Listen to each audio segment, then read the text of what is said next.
Bismillahirrahmanirrahim. Assalamualaikum warahmatullahi wabarakatuh. Alhamdulillah wa syukurillah wassalatu wassalamu ala asrofil anbiya'i wal mursalin wa ala alihi wa sahbihi ajmain, amma ba'du. Yang saya hormati Perak beserta keluarga besarnya sebagai sahib baik. Yang saya hormati hadirin sekalian, pertama-tama mari kita panjatkan puji dan syukur kita kehadirat Allah Subhanahu wa Ta'ala yang telah memberikan nikmatnya buat kita semua, terutama nikmat iman, nikmat Islam, nikmat sehat walafiat, nikmat diberikannya umur yang panjang buat kita semua. Alhamdulillah pada siang hari ini kita semua bisa hadir di sini dalam rangka pengajian rutin. Sebetulnya saya belum tahu judulnya Perak maunya apa, cuman tadi Putri sama Rani di jalan mesen, karena Putri dengan teman yang lain akan berangkat haji. Boleh nggak kalau judulnya pada siang hari ini tentang haji? Anda setuju? Yang punya rumah setuju? Silahkan Anda buka surat Ali Imran 97.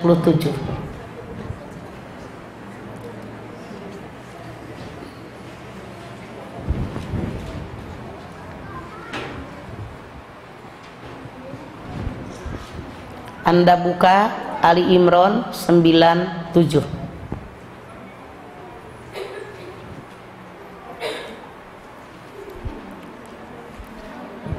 Yang udah ketemu baca. Silakan, siapa yang mau baca? Hah? Sok.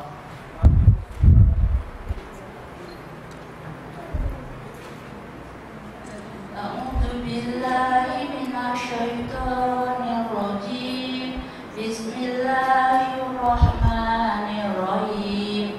Fihi ayatun bayyinatun maqamu Ibrahim wa man dakhalahu kana amina walillahi 'alan nasi hijjul baiti man istata'a ilaihi sabila wa man kafara fa innallaha ghaniyun 'anil alamin. Stop. Anda lihat ayatnya. Walillahi 'alan nasi hijjul baiti man istata'a ilaihi sabilan. Dan Allah mewajibkan haji kepada manusia, istato'a, bagi yang mampu, bagi yang sanggup, bagi yang kuasa. Istato'a di sini terbagi dua. Yang pertama istato'a dengan sendirinya. Yang kedua istato'a mampu, kuasa dengan bantuan orang lain. Yang pertama istato'a mampu dengan sendirinya, badan sehat, kendaraan di jalan aman, duit buat ongkos pulang pergi cukup, negara yang dituju aman, keluarga yang ditinggalkan juga aman. Orang ini sudah istato'a dengan sendirinya.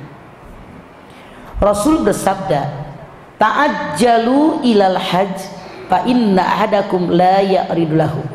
Segera kalian tunaikan ibadah haji, karena tidak ada seorang pun yang tahu akan ada halangan yang merintang. Apa maksud hadis ini? Kalau orang duitnya sudah banyak, cukup buat berangkat haji, segera persyaratannya sudah terpenuhi, wajib segera menunaikan ibadah haji. Kenapa? Tidak ada yang tahu akan ada halangan yang merintang. Maksudnya hadis ini, kalau kita sekarang punya kemampuan diundur-undur tahun besok tidak ada yang tahu apakah tahun besok masih hidup, apakah tahun besok saya sehat, walaupun sehat apakah tahun besok duitnya ada. Makanya segera Rasul bersabda, Man kana lahu sa'atun falam yahud falyamut insya'a yahudiyan au insya'a nasroniyan. Siapa yang duitnya banyak cukup buat berangkat haji, tapi dia tidak juga berangkat haji, silahkan mati dalam keadaan Yahudi atau Nasrani. Maksud hadis ini apa? Kalau orang itu sudah kaya, duitnya banyak, buat haji cukup, tapi dia berleha-leha tidak juga berangkat haji, Rasul menyatakan kalau mati tidak akan diterima sebagai umat Nabi Muhammad. Silahkan pilih, kata beliau, mau jadi orang Yahudi atau menjadi orang Nasrani. Saking Rasulullah tidak suka kalau ada orang punya kemampuan untuk haji tapi tidak berangkat haji, titik. Yang kedua, istato'a dengan bantuan orang lain, mampu kuasa dengan bantuan orang lain. Ini terbagi 3 kelas. 1, orang ini masih hidup, kaya, cuman sakitan. Orang ini sudah wajib mengerjakan haji, tapi caranya dibadalkan dengan orang lain karena dirinya sakitan melulu, tapi wajib karena dia kaya. Maka dia ngongkosin orang yang disebut badal haji, dari A sampai Z diurusin sama dia, niatkan buat orang kaya yang sakitan tadi, titik. 2, orang ini lagi hidupnya kaya sampai mati tidak juga haji, maka ahli warisnya wajib membadalkan orang tadi haji, uangnya diambil dari harta peninggalan si mayat, hukumnya juga wajib. Sekali lagi, orang ini lagi hidupnya kaya tapi sampai mati dia tidak juga haji, padahal sudah wajib, maka ahli warisnya ketika orang tadi meninggal dunia wajib membadalkan haji, ongkosnya diambil dari harta peninggalan orang meninggal, titik. 3, orang ini lagi hidupnya tidak kaya, buat haji tidak cukup, tapi ternyata anak mantunya mampu sehingga orang tuanya dibuatkan badal haji. Ini tidak wajib, tapi jadilah anak mantu tadi anak soleh, anak yang solihah. Jadi ini yang namanya kewajiban haji. Kemana kita berangkat haji? Anda baca surat Ali Imran 96.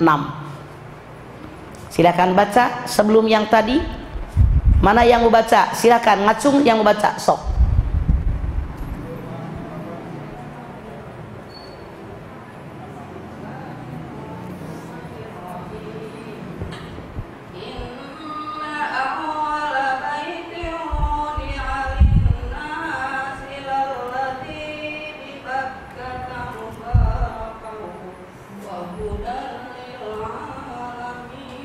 Artinya sesungguhnya rumah yang mula-mula dibangun untuk tempat ibadah manusia ialah Baitullah yang di Makkah, yang diberkahi dan menjadi petunjuk bagi semua manusia.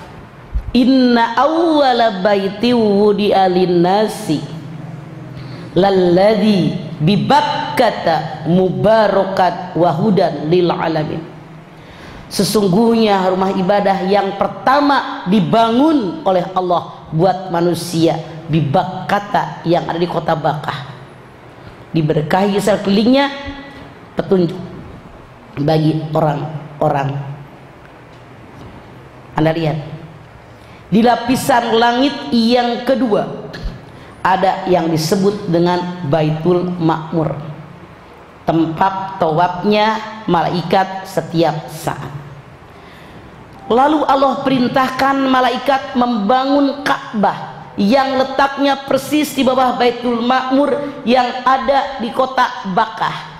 Anda lihat kalimat ayatnya, inna awwala baitin wudi'a lin-nasi lalladzi bi Bakkata. Sesungguhnya Rumah ibadah yang pertama dibangun oleh Allah linnas, buat manusia, bi Bakkah, yang ada di kota Bakkah. Apa artinya? Yang pertama membangun Ka'bah, Allah memerintahkan para malaikat. Jadi bukan Nabi Ibrahim yang pertama membangun Ka'bah. Lihat kalimatnya. Sesungguhnya rumah ibadah yang pertama yang ada di muka bumi, Allah yang memerintahkan malaikat membangun Ka'bah yang letaknya persis di bawah Baitul Ma'mur, di mana? Di Bakkah, di kota Bakkah. Dalam Al-Quran sangat jelas namanya Bakkah. Tapi kenapa kita manggilnya Makkah? Karena lidah orang kalau sudah tua ngerubahnya susah. Mana orang Jawa? Ngacung. Kalau orang Jawa yang semenjak lahir di Jawa pindah ke Jakarta usia 20 tahun saja, 30 tahun, 40 tahun tinggal Jakarta tidak akan merubah logat. Orang Padang, orang Batak tidak bisa berubah logatnya. Contoh, ada orang Jawa ngaji di Jakarta, ustazahnya bilang alhamdulillahirabbil alamin, ngalamin, alamin, ngalamin. Susah suruh alamin ngalamin baik. Kata ustazahnya, ibu mau ngalamin ngalamin dah daripada kagak ngalamin ngalamin jadinya. Coba orang Sunda ngaji ke Betawi, guru ngajinya bilang kaipatak puruna. Kata orang Sunda, kaipatak puruna, lidah. Contoh, saudara saya, teman saya, kalau manggil saya Kak Dede, Cidede, Teh Dede, Bi Dede, Mamah Dede, biasa we. Ipar saya yang orang Magelang kalau manggil Kak Dede itu logat. Apa pelajaran yang kita ambil?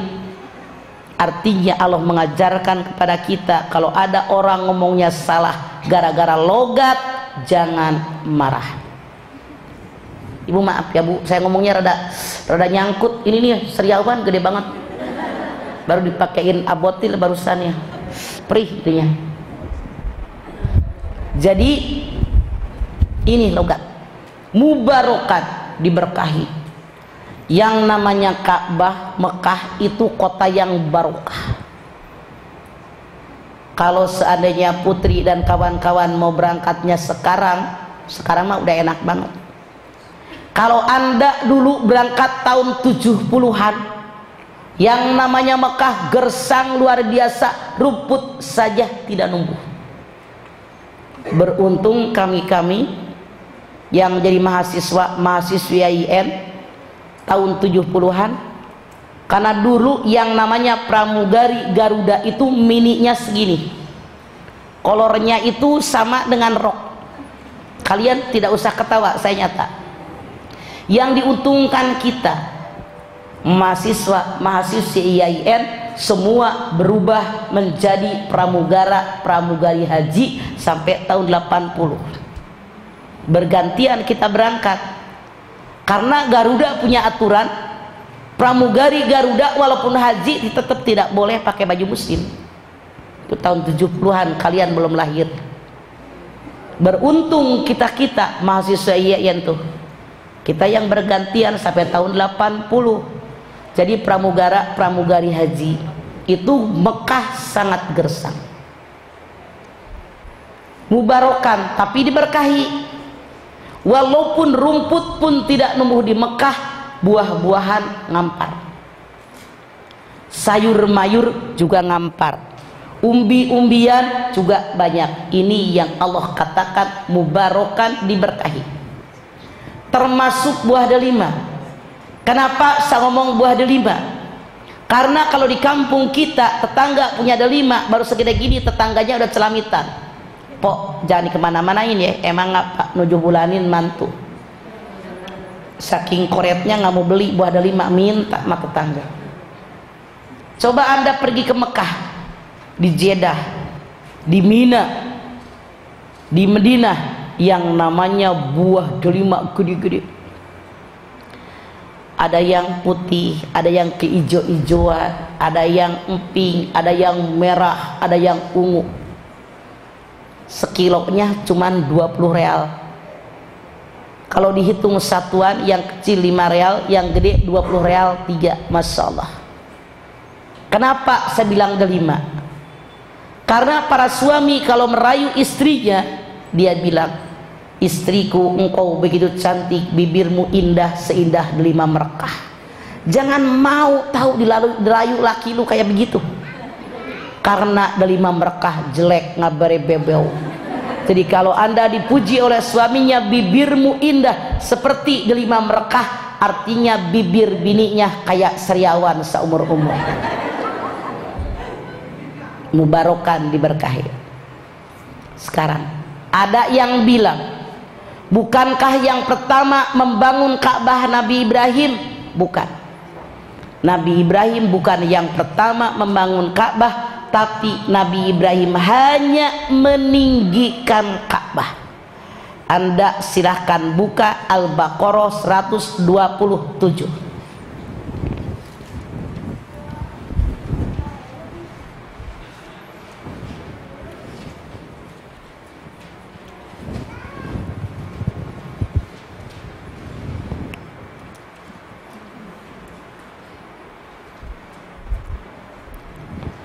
Ketemu?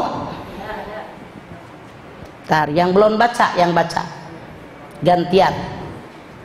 Al-Baqarah 187. Sudah ketemu? Sok.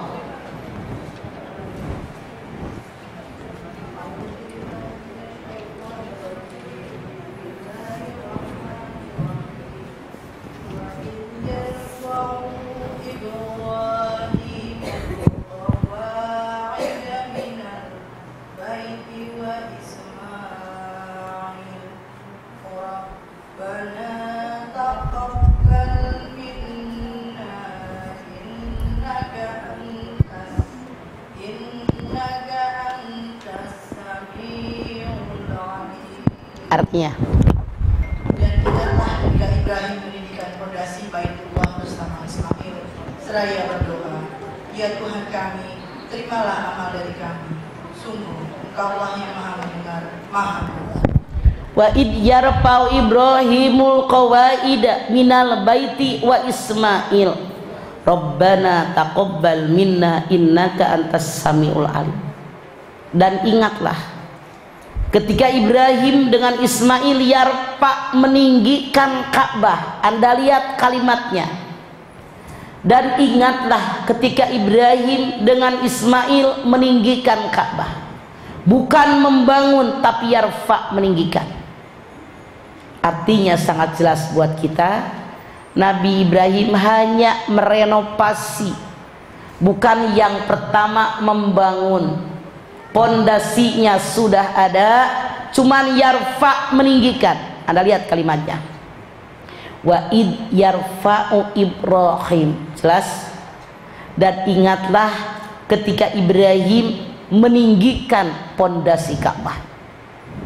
Pondasinya sudah ada, cuman merenov, melanjutkan. Jadi sekali lagi, Nabi Ibrahim bukan orang yang pertama membangun Ka'bah. Nabi Ibrahim hanya meninggikan Ka'bah. Setelah selesai, Nabi Ibrahim berdoa, Rabbana taqabbal minna innaka antas samiul alim. Ya Allah, kabulkan segala permohonanku, Engkau Maha mendengar dan Engkau Maha melihat. Anda lihat, setelah selesai direnovasi yang namanya Ka'bah, Anda lihat Al-Baqarah 125. Yuk, yang belum baca gantian.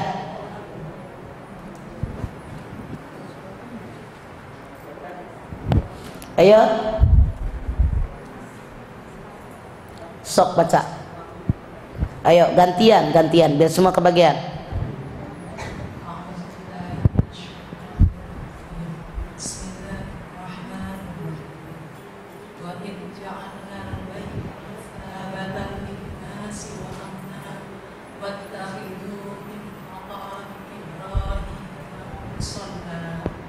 وعهدنا إلى إبراهيم وإسماعيل أن طهر بيتي للطائفين والعاكفين والركع السجود. Artinya? Dan ingatlah ketika Ibrahim berdoa, ya Tuhanku, jadikanlah negeri Mekah ini negeri yang aman, dan berilah rezeki berupa buah-buahan kepada penduduknya, yaitu di antara mereka yang beriman. Salah tahu.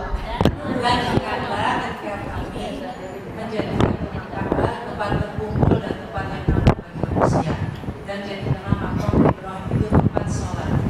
Dan telah kami perintahkan kepada Ibrahim dan Ismail, bersihkanlah rumahku untuk orang-orang yang itikaf, orang yang rukun dan orang yang Wa ij'alnal baita mathabatan linnasi wa amna wattakhidhu min maqami Ibrahim musalla wa idna ila Ibrahim wa Ismail an tahhira baitiya lit-ta'ifina wal 'akifina warruka'is sujud. Dan ingatlah ketika aku jadikan Ka'bah Baitullah tempat berkumpul manusia dan tempat yang paling aman. Lihat kalimatnya. Ingatlah ketika aku jadikan yang namanya Ka'bah tempat berkumpul manusia. Tidak ada satupun kota di alam dunia ini di mana manusia berkumpul sekian banyak. Rata-rata tiap musim haji 5 juta. Dari mana menghitungnya? 2 juta jabah haji, 2 juta mukimin, 1 juta kadaker sama pekerja sama temus tenaga musiman. Dari seluruh alam dunia berkumpul manusia kurang lebih 5 juta orang. Dan ingatlah ketika aku jadikan Ka'bah tempat berkumpul manusia, tidak ada satupun kota di dunia ini di mana manusia berkumpul sekian juta dalam waktu bersamaan. Wa amna, aku jamin aman. Penginapannya cukup, MCK-nya cukup, tempat mereka bergerak juga cukup, makanannya cukup. Ini jaminan Allah. Orang kita, maaf, banyak yang pengen mikirin untung. Tahun 2007 orang kita berusaha ambil alih catering di Mina dan Arafah. Karena Allah yang menyatakan hanya orang Timur Tengah lah yang bisa nanganin dalam ayat ini. Orang kita mah Anda lihat baru sekali nanganin, banyak yang kelaparan jamaah kita. Betul apa betul?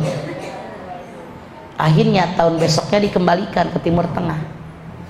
Orang kita boro-boro nanganin tamu 5 juta, warganya banyak yang kelaparan, banyak yang nggak punya tempat tinggal.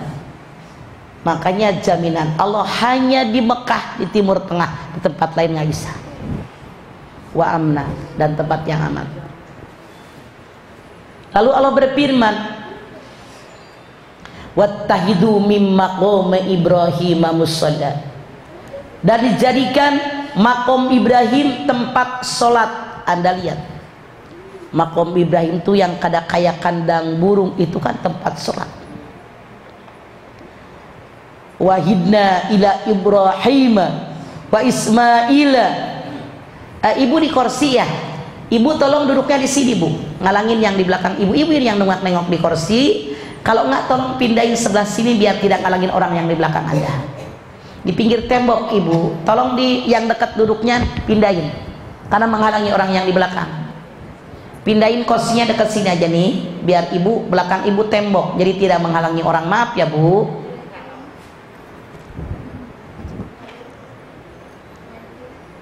Hah? Ada orang di belakangnya enggak? Enggak ada. Baik, kita terusin.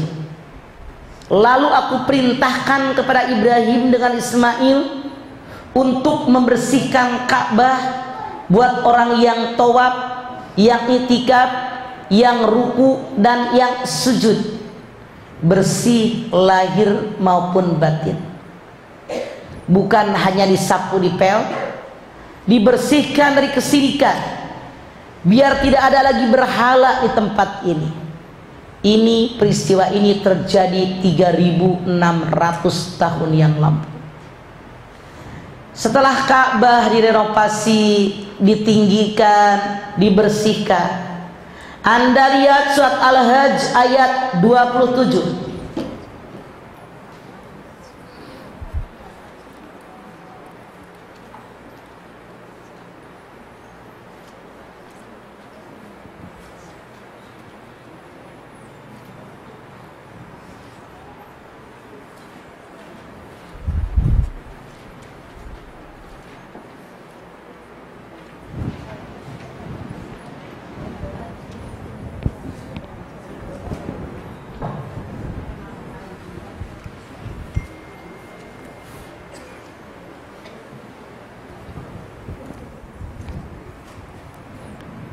Siapa yang udah ketemu?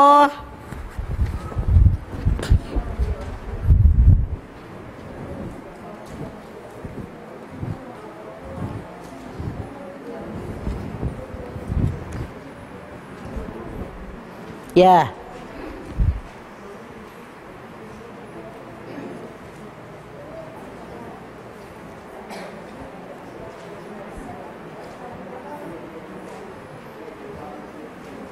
Siapa yang udah ketemu baca?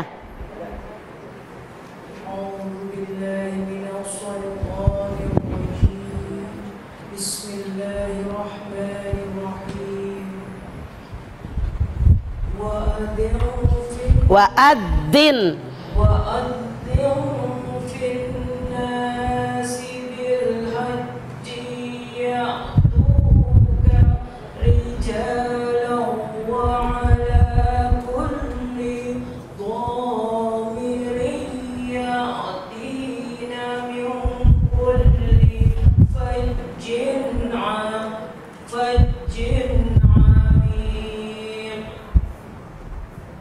panas tahu. Terjemahnya? Hah? Sini kagak berasa tahu. Dan serulah manusia untuk mengerjakan haji. Niscaya mereka akan datang kepadamu dengan berjalan kaki atau mengendarai setiap unta yang kurus. Mereka datang dari segenap penjuru yang jauh. Wa'adzin pinnasi bil hajj ya'tuka rijalan ala kulli dhamiri ya'tina min kulli fajjin amik. Ibrahim, kumandangkan kepada segenap manusia agar mereka datang berkunjung ke rumahku. Niscaya mereka akan datang berkunjung ke rumahku di tempat yang jauh, menaiki unta yang kurus dengan wajah yang berdebu. Allah perintahkan Nabi Ibrahim untuk mengumandangkan kewajiban haji. Artinya mengundang kita. Ketika Nabi Ibrahim mengumandangkan kewajiban haji, ada dua versi ulama. Ulama pertama mengatakan Nabi Ibrahim naik ke Jabal Qubais, di puncak ketinggian mengumandangkan kewajiban haji. Jabal Qubais nggak bakal ketemu lagi oleh Anda, karena sudah 15 tahun yang lampau dibikin istana raja dulu. Yang namanya Masjid Haram, begitu kita ngelihat gerang, nangis kita terharu. Dulu Masjid Haram di tengah lapangan yang sangat luas, kena terik matahari luar biasa kincolongnya. Belakangan ternyata hotel mendesak, halamnya kecil, apalagi istana mungkin mepet ke masjid. Kata saya gerengnya jauh sangat berkurang. Sampai tahun 2000 pun yang namanya Ka'bah menculang di tengah lapangan yang sangat indah. Cuman belakangan karena keserakahan manusia, tanah lapangan halaman haram yang sangat luas luar biasa. Bikin hotel, maju istana raja, maju masjidnya, kadang kata saya indahnya sangat jauh berkurang. Kalau dulu Bu, yang namanya pergi ke Mekah, begitu kita datang di gerbangnya sudah nangis terharu. Masjid sangat megah di tengah lapangan yang sangat luas, indah kelihatan. Sekarang mah ya Allah, jarak dari istana ke masjid segini doang, indahnya nggak kelihatan. Sudah jauh banyak berkurang karena keserakahan manusia. Allah mengatakan, Ibrahim kumandangkan kepada segenap manusia yang ada di alam dunia agar mereka datang berkunjung ke rumahku. Nabi Ibrahim bilang, ya Allah, suaraku tidak akan sampai kepada mereka karena terbatas. Allah berfirman, Ibrahim, tugasmu mengumandangkan, aku yang menyampaikannya kepada segenap hati manusia. Ini terjadi 3.600 tahun yang lampau. Apa yang Allah sampaikan kepada Nabi Ibrahim terbukti saat ini. Siapapun yang namanya umat Islam, termasuk anak-anak, dia tahu yang namanya haji merupakan kewajiban. Ulama yang kedua mengatakan, Nabi Ibrahim berdiri di batu yang disebut dengan Maqam Ibrahim. Dengan kudrat iradat daripada Allah Subhanahu wa taala, diterbangkan sampai puncak ketinggian. Di puncak ketinggian Nabi Ibrahim mengumandangkan kewajiban haji. Artinya undangan haji sudah disebar oleh Allah Subhanahu wa taala melalui rasulnya Nabi Ibrahim alaihissalam 3.600 tahun yang lampau. Sangat salah kalau ada orang yang rumahnya gede, depositonya banyak, gelangnya sampai diketek, tidak juga berangkat haji. Ibu kok nggak berangkat? Belum ada panggilan. Bukan belum ada panggilan, tapi dia bolot. Saya tidak main-main, saya bicara ayat. Dia tidak bolot karena 3.600 tahun yang lampau Allah telah menyebar undangan melalui rasulnya Nabi Ibrahim alaihissalam. Hadirin, namun ketika Allah Subhanahu wa taala menyebar luaskan undangan, di bawah ada catatan kaki, ada pesan dari Allah, ada NB. Apa NB-nya? Anda buka Al-Baqarah 197.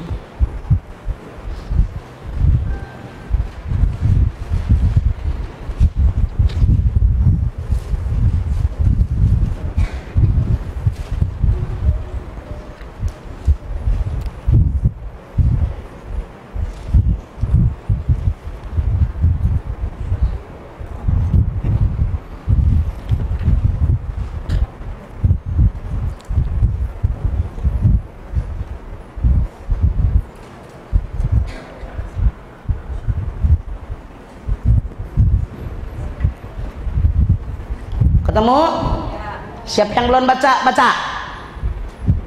Mana tadi mic-nya? Yuk, yang belum baca. Yang Anda jangan dari atas, bacanya di bawah, di ujung alinea paling bawah. Watazawwadu.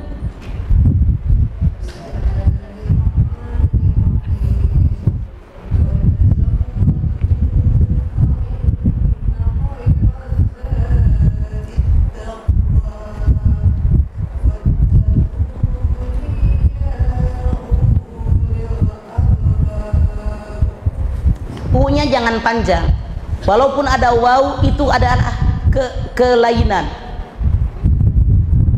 Baca lagi, salah tadi Anda baca.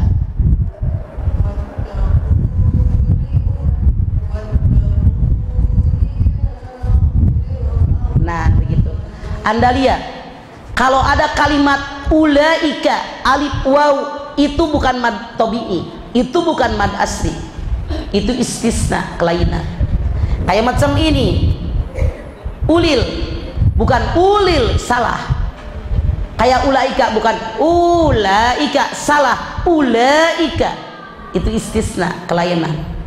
Kayak ini alif waw ulil salah, ini bukan mad asli, bukan mad tabi'i, tapi istisna. Ya ulil albab, gitu ya. Bisa melihat tajwid. Wa tazawwadu fa inna khairaz zadi taqwa wattaquni ya ulil albab. Berbekalah kalian kepadaku, datanglah kalian kepadaku dengan dua bekal. Sebaik-baik bekal adalah takwa. Bertakwalah kepadaku wahai orang yang berakal. Apa maksud ayat ini?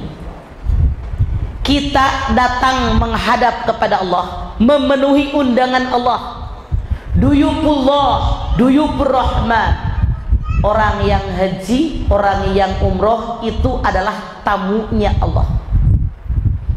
Orang yang datang memenuhi undangan Allah 3.600 tahun yang lampau datang. Makanya kita bilang labbaik Allahumma labbaik.